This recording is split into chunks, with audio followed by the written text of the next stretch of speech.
हमनी के संस्कृति, हमनी के संस्कार सदा रहे हमनी के साथ। भारत के महान ग्रंथ और काव्य सब के संपूर्ण संकलन सब्सक्राइब करें तिलक। फिर आप जरासंध के नहीं की जाने दाओ भैया। एगो ऐसा अद्भुत प्राणी है कि यदि आप तलवार से ओकर दूगो हिस्सा कर देब और ओकरा मुर्दा समझ के उस हिस्सा के फेंक देब तो दोनों हिस्सा फिर से आपस में जुड़ जाए और जरासंध फिर से जीवित होकर ठाड़ हो जाए।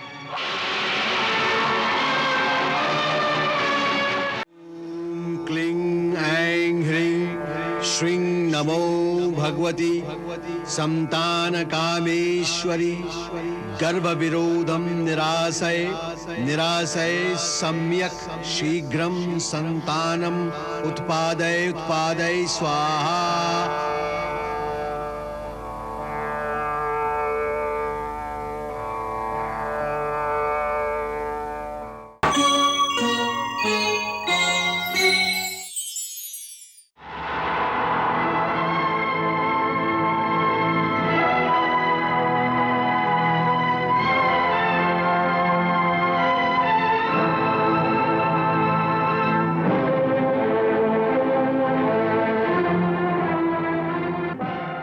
दाऊ भैया,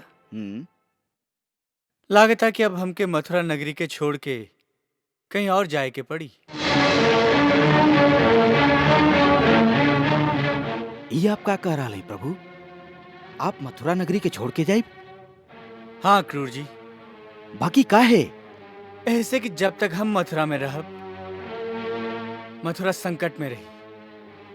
प्रभु हम कुछ समझ ली ना। देखी, जरासंध के खाली हमरा से बैर है, मथुरा से ना। ऐसे जब तक हम यहाँ रहब वो कौनो न कौनो बहाना से आक्रमण करत रही।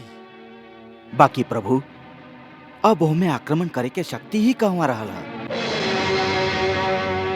कुछ दिन पहले हमार गुप्तचर जे मगध से लौटल बाड़न, उनकर कहना बा कि इतना बार आपसे हारे के बाद अब ओकरा में ना तो युद्ध करे के शक्ति है ना ही साहस। ओकर साथी सब ठंडा पड़ गए बाड़न प्रभु, ठंडा पड़ गए बाड़न।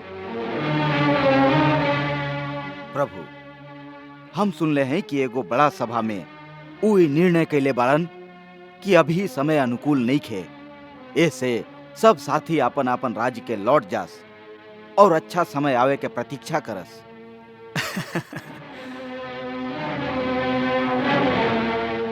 मतलब वो युद्ध के त्याग करे के बात नहीं के कहले बाड़न, खाली परिस्थिति के बदले के बात कहले बाड़न।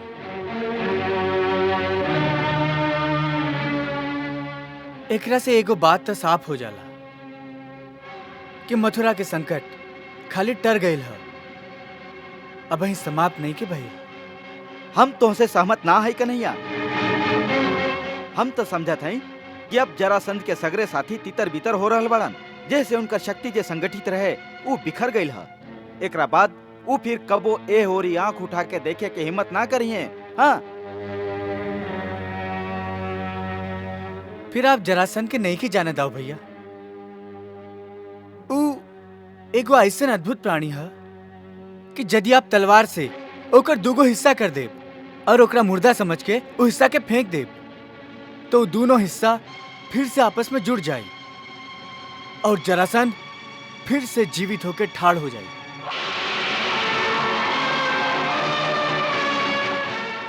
प्रभु ये बात तो असंभव है। यह असंभव बात ना क्रूर जी, इस साच बात है। असल में होकर शरीर एगो तांत्रिक माया से जुड़ल है। शरीर जुड़ल है? ये कैसन विचित्र बात करत रहा कन्हैया। शरीर के तो पूरा एक ही हिस्सा होखेला। ये कोनो खिलौना थोड़े है जे दूगो हिस्सा जोड़ के बनावल जाए। बाकी होकर शरीर तो ऐसे ही बनावल गईल है दाऊ भैया। असल में ये एगो विचित्र घटना है। ओकर पिता महाराज वृद्धरथ के दूगो पत्नी रही।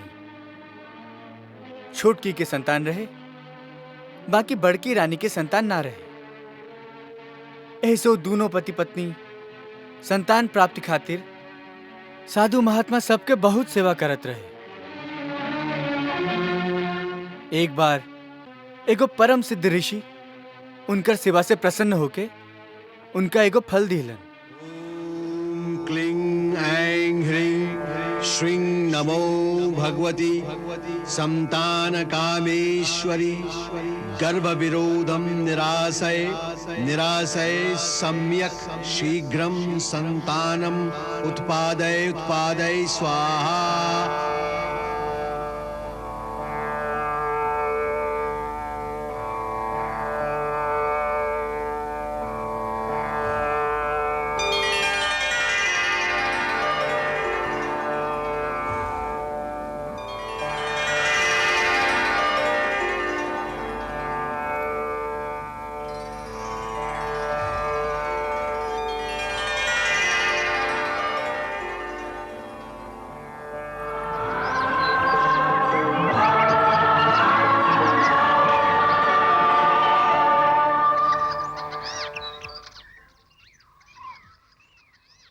ला ई फल के खा लिहा।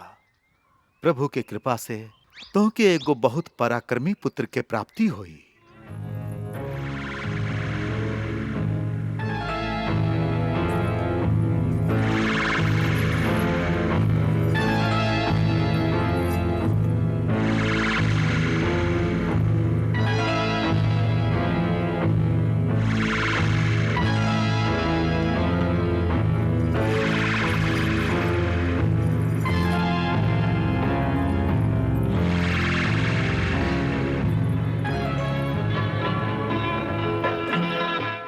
बहुत भाग्यवती हैं।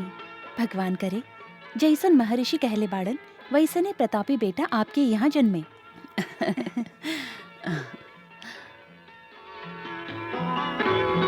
हमार मन में एगो बहुत सुंदर सा विचार आ रहल है। उका काहे ना एह फल के हम दोनों ही मिलके खा लें, तो दोनों के एवं एक एगो प्रतापी पुत्र के जन्म हुई। ना दीदी, ऐसन कैसे हुई? महर्षि तो खाली आपके ही पुत्र प्राप्ति के आशीर्वाद दिले बाड़न, बाकी उनकर आशीर्वाद के शक्ति तो ए फल में ही बाना। देखा, महाराज दशरथ के अग्निदेव जे खीर दिले रहन, वो खीर तीनों रानी खैले रही और तीनों के घर पर पुत्र के जन्म भइल रहे कि ना? हाँ, तब बस ए फल से भी ऐसने हुई। आव हम एकरा आधा आधा कर लेते हैं।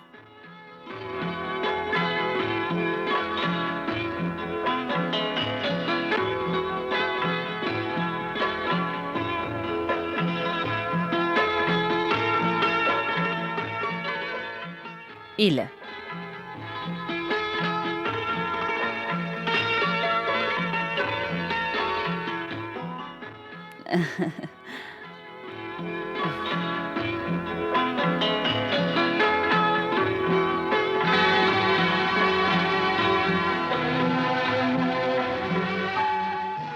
वो अभिमंत्रित फल के प्रभाव से दोनों रानी गर्भवती हो गई।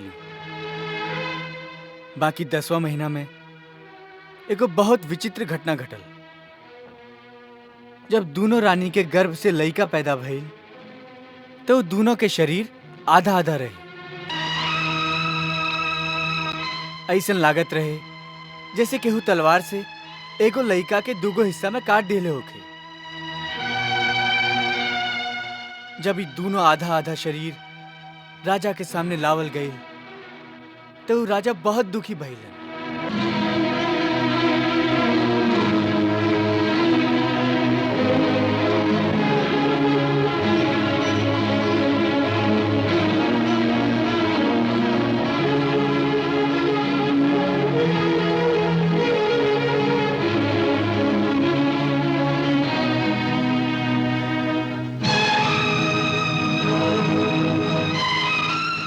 हमके ही काहे देखावे ले आइल बाड़ा?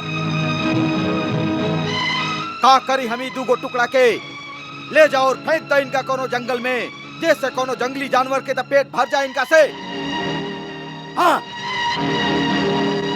महाराज के आज्ञा अनुसार सेवक उनकर दोनों आधा शरीर के ले जाके जंगल में फेंक दिलस।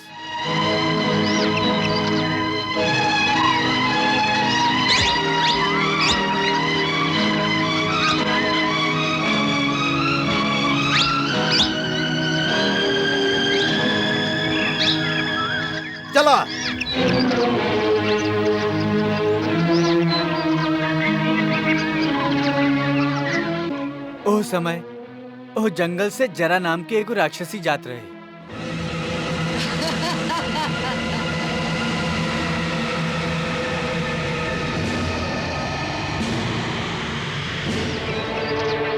ओकर दृष्टि वो दोनों आधा शरीर पर पड़ल और वो उनका उठा लेलस।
फिर जरा राक्षसी उ लइका उनकर पिता महाराज विद्युरथ के जाके दे दिलस।